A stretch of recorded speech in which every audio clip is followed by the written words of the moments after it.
سچا واقعہ حضور نے اپنے صحابہ کو سنایا۔ 3 آدمی سفر کے لیے روانہ ہوئے، یہاں تک کہ ان کو رات پڑ گئی، تو ایک غار کے اندر وہ داخل ہوئے رات گزارنے کے لیے۔ آندھی چلی، بارش آئی، تو اوپر سے ایک پتھر لڑکا اور وہ غار کے دروازے پہ آ کے گر گیا، اور اتنا بھاری اور بڑا پتھر تھا کہ اس نے غار کا دروازہ بند کر دیا۔ انہوں نے آپس میں بات کی اور کہا، تم اس غار میں پھنس گئے ہو، اب یہاں سے نکل نہیں سکتے مگر یہ کہ تمہارے وہ عمل جو محض اللہ کی رضا کے لیے تم نے کیے ہیں، ان اعمال کا وسیلہ دے کے اللہ سے دعا مانگو۔ ان میں سے ایک آدمی نے کہا، اللہ میرے ماں باپ بوڑھے تھے، اور میں جب بھی بکریاں چرا کر کے آتا تو میں دودھ دو کر کے سب سے پہلے اپنی ماں کو اور اپنے باپ کو پیش کرتا۔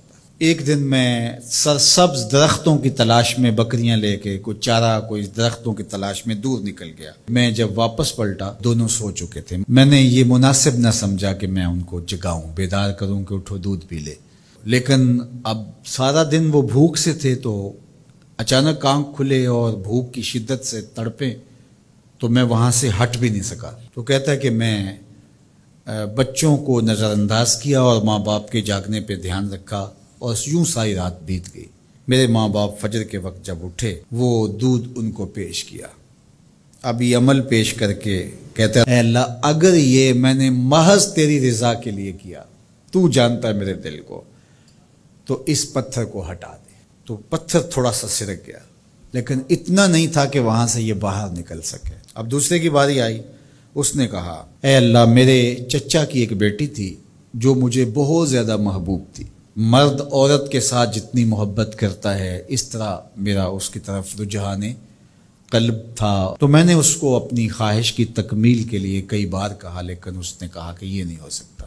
اور پھر ایک دن حالات نے اس کو مجبور کر دیا، فاقہ زدہ حالات ہو گئے، غربت آ گئی، تو اس نے مجھ سے اپنی حاجت طلب کی، تو میں نے اس کو 120 دینار دیے، لیکن شرط پہ کہ تم اپنا جسم میرے سپرد کرو گی۔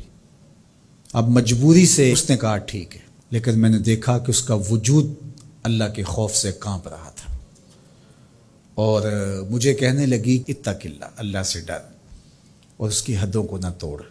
میری خواہشات تو پگلی تھیں، آرزویں تو بےتاب تھیں، اور میں اس کی قیمت بھی ادا کر چکا تھا، لیکن اس کا یہ جملہ کہ اللہ سے ڈر، تو میں تیرے سے ڈر کے اس کو چھوڑ دیا، اور جو اس کو میں نے 120 دینار دیے تھے وہ بھی اس کے پاس رہنے دیے۔ اللہ، میرے اس مخفی عمل کو تو ہی جانتا ہے، تو اگر میں نے تیری رضا کے لیے ایسا کیا تو اس پتھر کو ہٹا دے۔ تو پتھر تھوڑا سا ہٹ گیا، سوراخ تو زیادہ ہو گیا، لیکن ابھی بھی وہاں سے گزرنا ممکن نہیں تھا۔ اب تیسرے نے کہا، اے اللہ، میں مزدوروں سے کام لے رہا تھا اور ان کی مزدوری میں نے دے دی، ایک مزدور بتائے بغیر چلا گیا، تو میں نے کیا کیا کہ اس کے مزدوری کے پیسے کاروبار میں لگا دیے، کاروبار میں برکت ہوئی، اور بہت زیادہ وہ کاروبار جو اس کی مزدوری سے شروع کیا گیا تھا پھیل گیا۔ تھوڑی سی مزدوری تھی لیکن کاروبار بہت پھیل گیا۔ اب میں اس کے اندر کچھ ایک آنا ٹگا نہیں لیا۔ ایک عرصے کے بعد وہ شخص آیا، اس نے کہا، مجھے میری مزدوری دے۔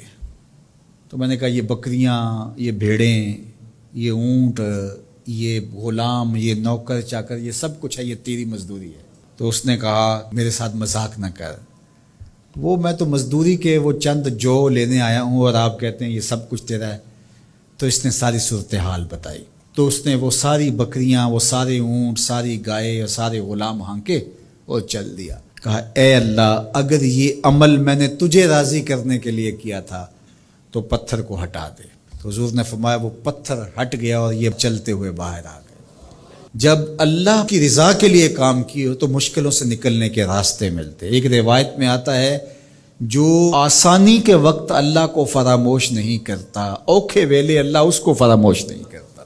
ہم تو کسی مصیبت میں پھنسے تو چالاکیاں کرتے ہیں، کوئی چالاکی، کوئی مکر کہ اس سے نکلیں، تو مصیبت میں پھنسیں تو دعا کے لیے ہاتھ پھیلا لیں اور اچھے اعمال کا اللہ کی بارگاہ میں وسیلہ پیش کریں۔ تو زندگی میں ایسا ذخیرہ اعمال کا جمع کرو کہ جب مشکل بنے تو ان اعمال کا وسیلہ پیش کر کے مشکلات سے نکلنے کا راستہ ملے۔